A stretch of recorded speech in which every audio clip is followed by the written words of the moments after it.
Now, welcome back to Calling It. I'm Enda Call. So, Celtic take on St Mirren in the Scottish League, a midweek fixture because it was rescheduled because of Bolly Bolingoli going to Spain, coming back and playing in the Scottish League. Bolly is now officially not a Celtic player. Well, he's still technically on the Celtic books. He's gone to on loan in Turkey, but it's finally good to get that saga over and done with, get him out of the club.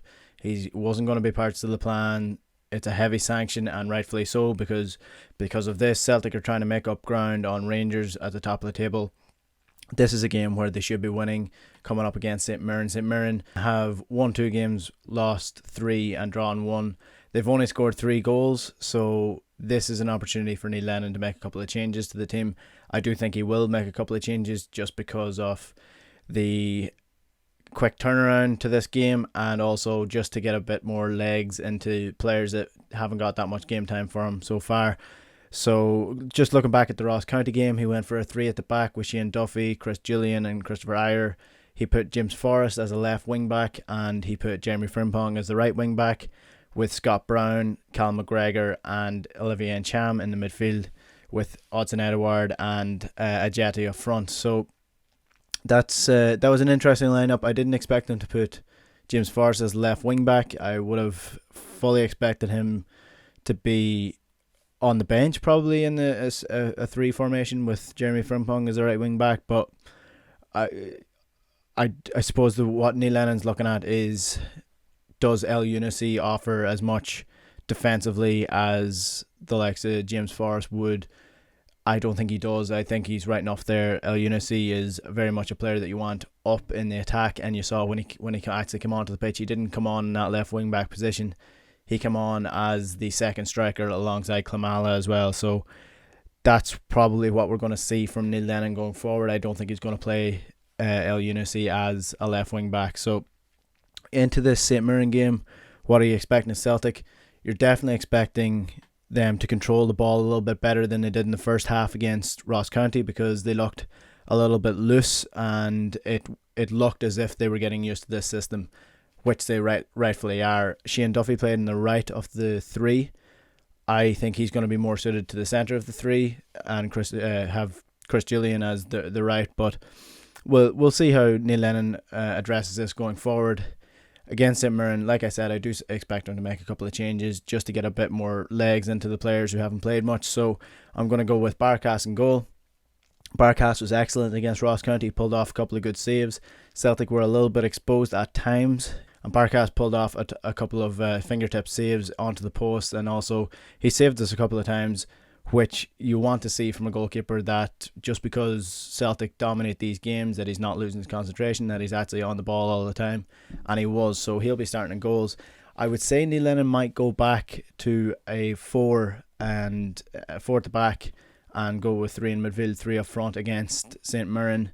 He'll bring in, I expect El Ahmed to come in as the right back as opposed to Jeremy Frimpong. Jeremy Frimpong is definitely suited to that right wing back position. He was brilliant against Ross County, but I think El Ahmed might come into the team for this game with Chris Julian and Shane Duffy as the centre back partnership. Shane Duffy again needs a bit more game time to get up to match fitness.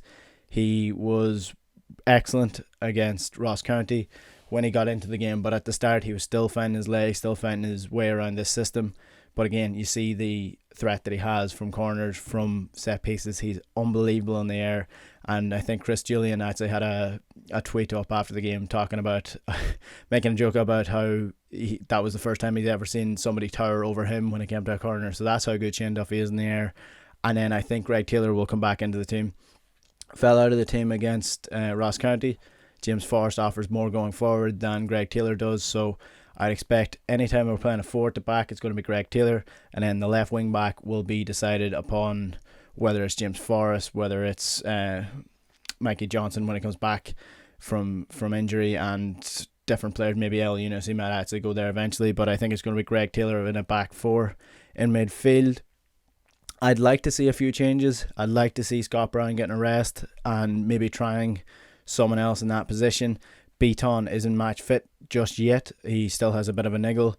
But I'd like to see Olivier Ncham play a little bit deeper if we can possibly get him and Ryan Christie into the team. I think Ncham, McGregor and Christie would actually be quite a good three in midfield. McGregor can do the dirty work if he needs to, but it's hard to know what Neil Lennon is going to do here. I'd say he's still going to stick with that midfield three rather, of Scott Brown, of Callum McGregor. I would like to see David Turnbull get a start in this game. I think he probably deserves to get a start and deserves to get a chance to stamp his authority on the team.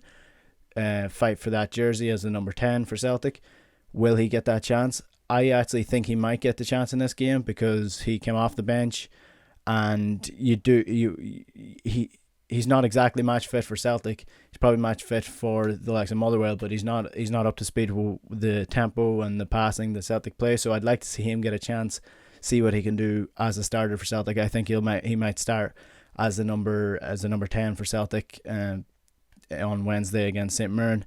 And then the front three, Ryan Christie, I think, will come into the team as the right-sided forward, where James Forrest naturally plays, and I think El Younousi will come into the team as well as the left forward with Odsonne Edouard up front. Why not Ajeti? Why not Klimala? Both of them do need game time. I just don't think either of those are of the quality that you need to be the number 9 on your own, doing the dirty work when you need to, doing that running. Ajeti seems to be a real poacher in the box, which is excellent to have. 3 goals in 3 games. I think 3 goals in 90 minutes total is Ajeti's record for Celtic so far. Klimala got a goal against Ross County as well. Probably could have had 2, but he's also starting to find his legs, and it seems that he's getting a little bit more favour under Neil Lennon now. Maybe he was injured, maybe he was carrying a niggle. It's hard to know what's going on behind the scenes half the time, but I think both of them will get opportunities off the bench, but I do think you need that striker in Odsonne Edouard. You need that quality from the get-go in these games to put teams away, and then you can rotate. As if Celtic can go 1-2 goals in front early on against St Mirren, that's what you want, because then they can start making changes. Make sure that you keep people fit, make sure people get chances, and just make sure. Neil Lennon spoke a lot about momentum, and there's chat that this game could be called off. I doubt it will be, because a couple of St Mirren players, I think 3 of them tested positive for COVID, but Neil Lennon is adamant that this game goes ahead, which is rightly so. If the rest of the squad is fit, then why not get this game done and dusted and get the 3 points for Celtic, because that's what they need. They need the momentum. They need to start catching Rangers, because although you have those games in hand, chasing the league and chasing the team at the top is a lot different to maintaining the league at the top, because if Celtic get on top, then they know how to stay there, but it's just about whether these players know how to actually chase Rangers if Rangers end up still being on top because of those 2 lost games by Christmas time. That's disaster scenario. You don't want Celtic to be chasing, you want Celtic to be on top. You want Rangers chasing them, because you know that in previous years they haven't been able to last the full season. So ultimately, I do think Celtic will win this game fairly handily. They should, and they should just march on, take this game in their stride. What do you think? Who do you think Neil Lennon should go for? Should he go for 4-3-3? Should he go for 3-5-2? Personally, I prefer the 3-5-2 formation, but I do think he will go for a 4-3-3 in this formation. Let me know in the comments below. Subscribe to the channel if you haven't already, and just give me some of your thoughts on the season so far. What do you think, and what do you think of Neil Lennon's job so far? I'm Menticall, has been calling it. Thanks for watching.